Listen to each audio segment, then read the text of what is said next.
It's me, Renee. I'm back. So I decided to film the Happy List book tag. It's actually quite an old book tag, or I assume it's quite old. I don't really have any sources or have any knowledge about how old it is, but just checked to see who made the original tag. And the original tag now is private, so it would seem that either someone regretted making the tag or they're no longer on Booktube. I'm not sure. But anyway, I decided to do it because it seems like a fun tag. Hey, when you make something, you can't take it back. And to me, this looks like a very fun tag. Also, like in these days, Corona and that orange guy in the US and all, and stuff happening in UK. It's a lot of bad stuff. So it's good to just throw out some joy into the world. Just focus on the positive, really. So that's what this tag is all about. So yeah, I'm gonna start. Question number 1. A book you always go back to that makes you feel happy. Well, this I suppose in a way difficult because most books, or at least most of my favorite books, I suppose some people have books they love that don't make them feel happy, more make them feel something, like they make them feel sad or emotional and different. But I think most book people, I think most readers really enjoy to be happy while they're reading, even though they like the other stuff as well. But yeah, and yeah, I have a lot of favorite books. I did end up going with Invisibility by Andrew Kramer and David Leviathan. It's been a favorite book for a few years now, actually. Well, one of my favorites. I can't say it's my favorite, but it's high on the list. High. And yeah, this book is kind of a paradox in a way because it both makes me very happy thinking about it and when I'm reading it, but it also makes me sad because there's some very emotional things in this one. I would say it's kind of a complex book in a way that it's both light. Some parts of it is like, ah, so funny, ha ha, ah, so joyful. And then some scenes like, oh my god, the feelings. So you put a roller coaster for this book, a real roller coaster on highs and lows and swings and all that stuff. It's just very, very emotional. And yeah, it's definitely a book I would recommend if you haven't tried it yet. It's a standalone, which I suppose is good because you don't want people in this book to be sadder and experience more bad stuff. At the same time, you want more. And yeah, just a little short synopsis. So the concept with this book is that this person, suddenly I'm forgetting stuff, Steven, he's invisible. He's been invisible his whole life. His parents couldn't even see him. No one can see him. He can be heard, he can talk to people, and they can talk back, they can hear him, but no one can see him. Until he meets Elizabeth, his new neighbor. And yeah, stuff happens. So yeah, you don't really see books where invisibility has that much of a part, really. Like some places, like in the Fantastic Four, she becomes invisible sometimes. Steven is invisible all the time, except to Elizabeth. So yeah, it's quite dang unique. I would say read it, or regret it. So yeah, let's get on with it. Then the next question is number 1 joyful fandom. Again, this could be a lot of fandoms. I have a lot of favorites. A lot of them are series. A lot of them equals fandoms. I end up, as always, going with an unknown book to or series to show off them. Yeah.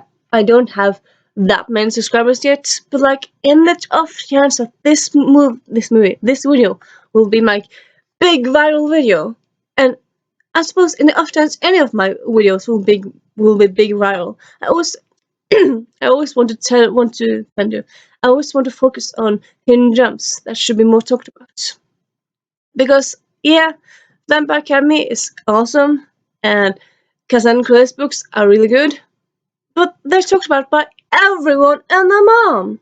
So yeah, as usual, I like to highlight some forgotten hidden gems. Which book am I talking about? Well, fandom. I'm talking about The Personal Protectorate by Gail Carriger. I've talked about her in some videos before, but I think it's been some time now, and yeah. So The Personal Protectorate is the first series, and then you have a prequel series, and then you have a sequel series. And the fandom from this is very nice, and it's very chill. Gail has a Facebook group where she talks to the fans, and we interact with each other, and it's just very joy-filled and fun. She also has a newsletter. I'm not on it. I'm not sure just why. I'm just not. And she does sometimes does live chats. She's doing one today. She after she does them, she puts them on YouTube.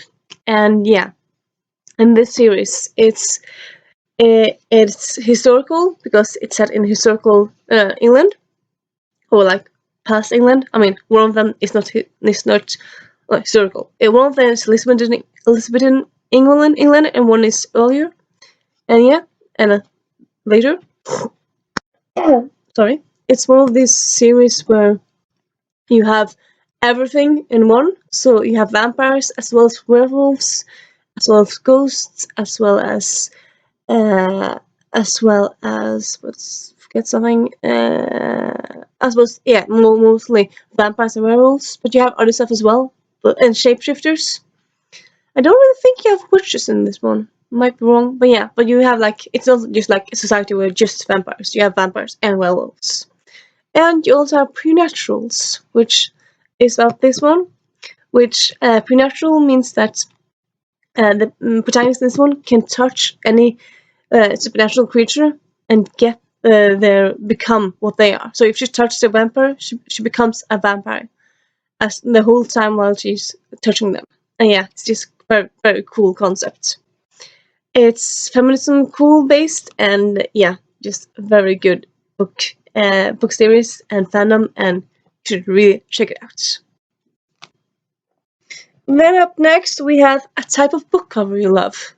This is also kind of difficult for me at least.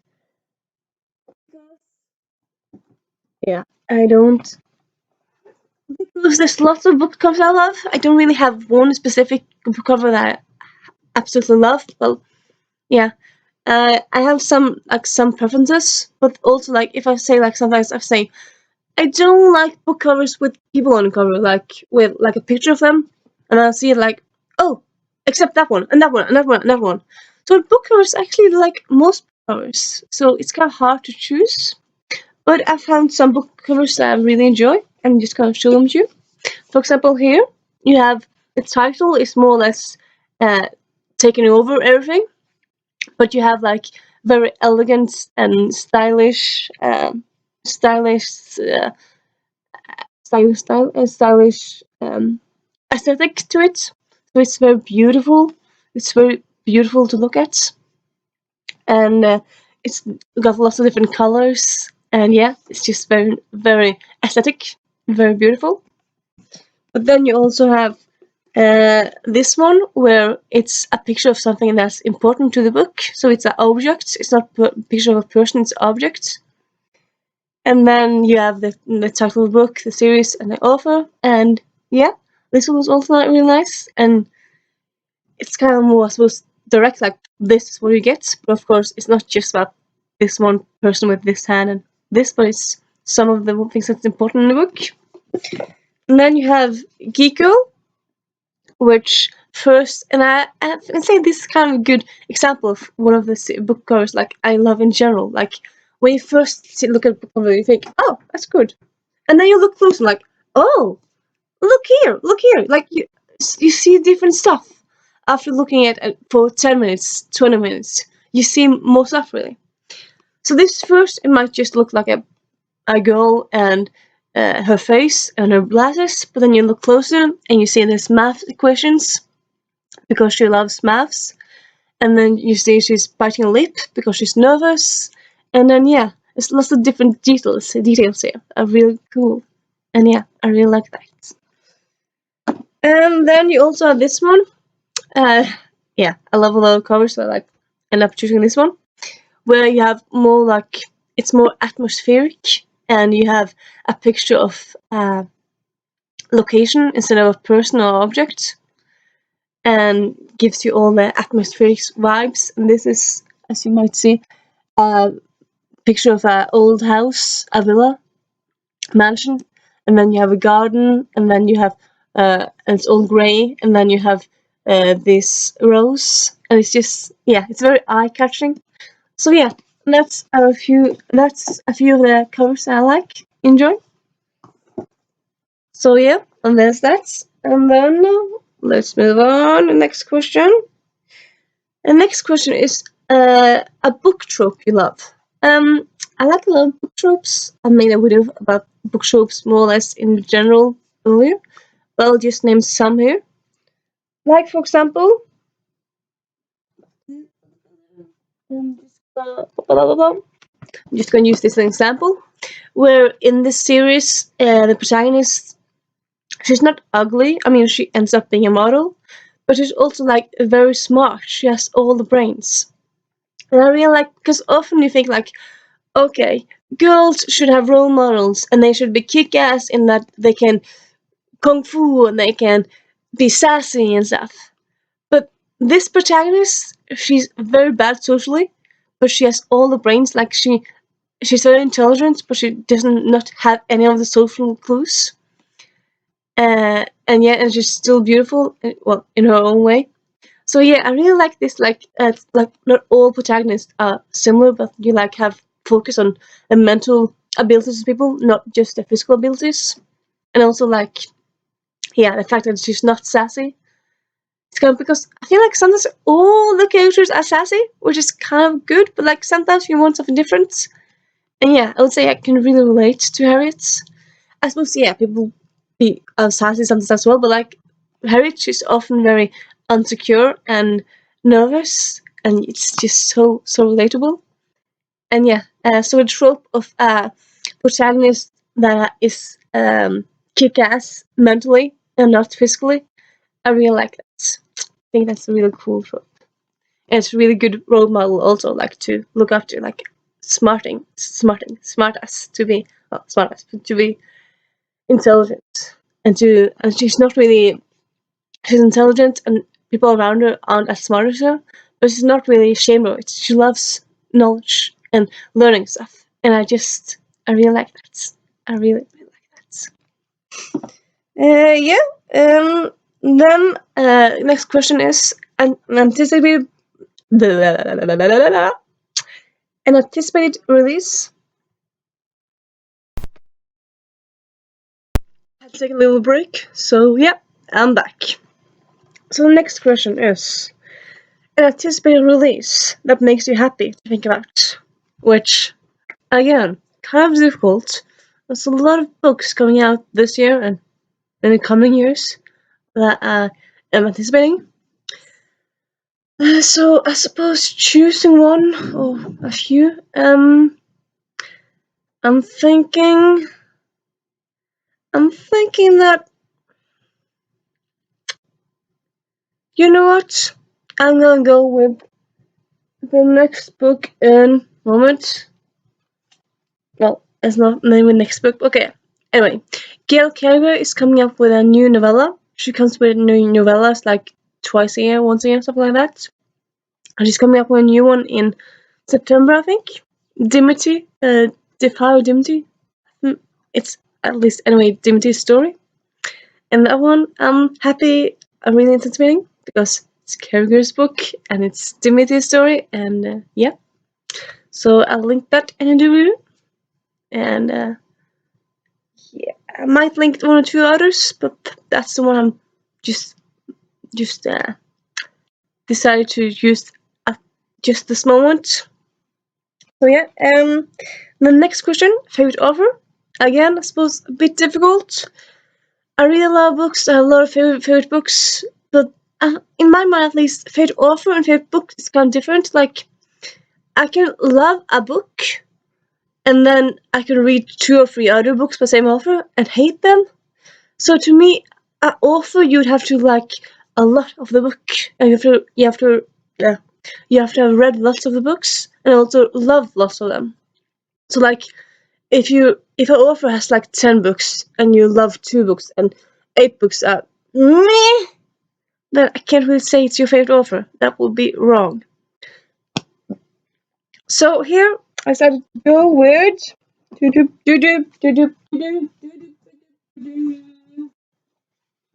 Meg Cabot.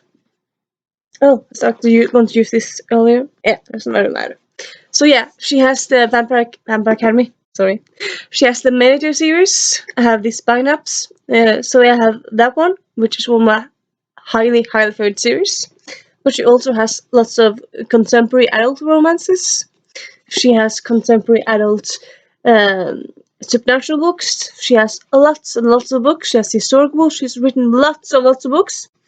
I think I read more or less all of her, or like most of them anyway. And I think maybe I just disliked actually one of them. Most of them I loved or like highly enjoyed. So yeah, honestly, Meg Cabot. Definitely a favorite author. And then moving on. What is your go-to reading snack or drink? Honestly, I don't really have one. Like for me, reading for me, drinking and reading and snacking and reading, it's not really something I need to do at the same time. Like I might, like for example, if there's a readathon, like a week long, a readathon during a weekend, then I might maybe, you know what, I just had to put it in the charger because yeah, battery was going low. But yeah, say that there's a readathon during a weekend, then I might like buy some chocolate or some fruit to enjoy that. But I might still, as you do, or as I do, I might still buy them and then forget I bought them. So I might just end up not eating them. So yeah, I can't really say I have any really snack that I need to use while reading, or like any drinks. Like I might sit and drink some tea or some water, but other than that, just really whatever I'm enjoying that day. Like it might be tea, it might be hot chocolate, it might be water, might be juice. I don't really have a favorite or a preference there, really. Can't say I do. Yeah, next question. A book you shared with friends and family? Again, I was about to say, again, this could be a lot. I suppose this couldn't be a lot because, well, I have friends that love to read, but not all of them love the exact same books as me, and not all of them, like, even though I always recommend all the books, they don't always take my recommendations. But a friend of mine picked up Heroines Complex by Sarah Kuhn on my account, on my recommendation, and now she loves it just as much as me.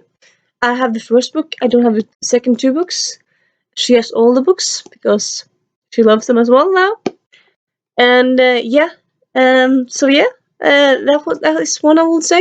I suppose first I thought like Riesling, but I thought no, a friend recommended to me. But this one is a book that I recommended to a friend, and she loves it. So yeah, I suppose also yeah, I would say that's kind of the one I'm thinking at the moment. Like it's easy to it's easy to choose for this answer for this question. So yeah. And then we have a booktuber that always brings you joy. Again, fun tag, difficult tag, lots of difficult question, isn't it? I would say so. But hey, life would be sad and boring if it was too easy. Yeah. Anyway, a booktuber that makes me always happy and joyful. Most I would say in a way, because why would I follow someone or subscribe to someone if I don't enjoy the content, if I don't become happy by watching the content? You wouldn't really. I suppose you could follow people that you want to, like if they're doing a book rant and they hate books you love, you might think like, you're interested. but you would still like be happy to see their opinion. So, but I decided, well, kind of have to say something. Well, I could say pass, but decided I'm gonna go with here Dan Green and Murphy Napier, as well as The Princess and the Scrivener. Dan Green has, I suppose you could argue, is he a booktuber? He does book reviews, but he also does book unhauls. But other than that, he doesn't really do tags. And I don't really think he does TBRs, but like, I suppose you need to do those things to be a booktuber. I suppose he's not a typical booktuber, is more the right thing to say. But yeah, he's also very insane, and he does this very fun unhauls. It's so funny. You definitely check him out. Very fun. And yeah, he also does reviews weekly or more or less weekly. And yeah, he's just very funny and very chill and nice guy. Very, just get so happy when I see a new video from him. Like, Daniel's got a new video. And then you have Murphy, who is actually a friend with Daniel. Well, not that way, but they're friends. And yeah, Murphy, she does reviews. She does tags sometimes, but not that often. And she does these fun videos like about what tropes are good, what tropes are bad, and stuff. And I'll link some in Dulu, like the please stop videos. Yeah, she has lots of good, fun insight. She does really good reviews, and I really like her mentality and her reading experience, her reading life, and how she comes across. And yeah, she makes me happy. And then the last one, I suppose, is most on the fence, because The Princess and the Scrivener, you might think of them mainly as film reviewers or film tubers, because they talk mainly or often about films, even though they do love to read as well. The Princess and the Scrivener is a channel with two friends who do the channel together. They both love to read, but they talk about movies and TV series. But sometimes they do talk about books as well. So yeah, and when they get a new video, I'm like, you guys! Very insightful views and very articulated, and yeah, I really like their channel. So yeah, I'm just gonna say those. And then name something about the content you create that you love. Supposed to say like all of it. I mean, why would you create content you don't love? I suppose maybe you could create content that you like and not love, but why would you do that? But anyway, but I suppose for me, like, to answer it simply, I think it's I like the fact that I have managed to focus so much on hidden gems. But even though there's lots of books that I love that are what's the word again? Mainstream. Percy Jackson. You have, and then you have words are falling out of my head. And then you also have and then you have actually posting books and different offers and stuff. But at the same time, lots of the books that I love don't really get that much attention. Like maybe they're British authors and then they're forgotten or hidden by all the US authors. Maybe they're older books. Maybe they're just hidden because they're niche somehow. So yeah, I kind of like that I've managed to focus so much on hidden gems and still valuable and very great reading experience, reading books, and yeah, also that I suppose I'm not sure how much I managed, but I think I try to focus on new books every now and then. Like I don't really, as a lot of booktubers, I use one book often. But like if someone questions you, what's your favorite book? You kind of don't want to put the same book over and over and over again. I suppose you do because it's one of your favorites. But like often you have lots of favorites, so you might put it up and then suddenly say this one, and then you might say next video this one. So I'm thinking I kind of like how I try to focus on different books, not the same books all the time.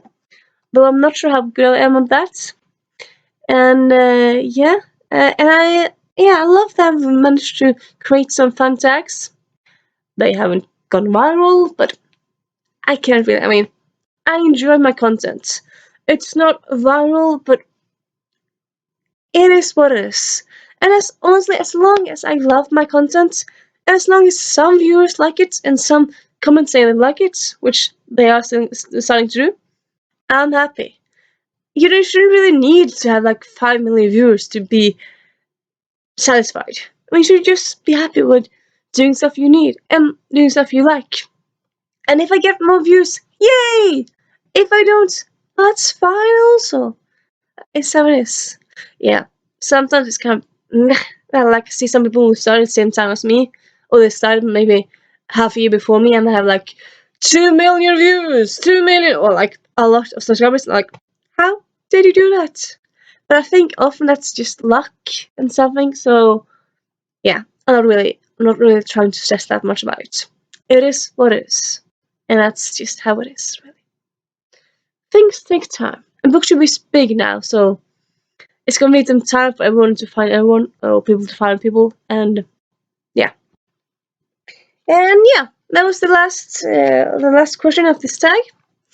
I'll link the original video in Doobadoo, but it's privatized. So, what is the rules on like how do you proceed if you're doing a tag that's now private? Do you not link it? Do you link it and say it's private? I'm not sure. Hopefully you'll know and comment and answer me. And yeah, I hope you. Oh, yeah, I was about to say, I hope you like this tag. No, and say bye. But I thought, you know what? I'm going to tag some people. I'm going to tag them. Sorry. I'm going to tag. You know what? I'm going to tag Murphy. She's a big time booktuber. She might do it. Who knows? In the future, she might decide to do this one. And yeah, it shouldn't really matter how big they are. Like, as long as you want to tag them, tag them. So yeah, Murphy Napier, and then I tag. And then it's forgetting about all the names of the booktubers. Of course you are. Incense, the pressure. I'm also okay. I'm gonna tag someone just in the link in W, and then just do it easy as that. That's probably easier doing it. Okay, yeah. Hope you had a nice time watching this video. And this is me saying Renee.